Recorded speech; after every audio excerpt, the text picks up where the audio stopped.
اللہ انصاف اور احسان کرنے اور رشتہ داروں کو خرچ سے مدد دینے کا حکم دیتا ہے، اور بے حیائی اور نامعقول کاموں سے اور سرکشی سے منع کرتا ہے، اور تمہیں نصیحت کرتا ہے تاکہ تم یاد رکھو۔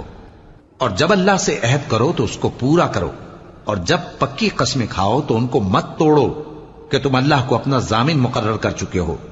اور جو کچھ تم کرتے ہو اللہ اس کو جانتا ہے۔ اور اس عورت کی طرح نہ ہونا جس نے محنت سے تو سود کاتا پھر اس کو توڑ کر ٹکڑے ٹکڑے کر ڈالا، کہ تم اپنی قسموں کو آپس میں اس بات کا ذریعہ بنانے لگو کہ ایک گروہ دوسرے گروہ سے زیادہ غالب رہے۔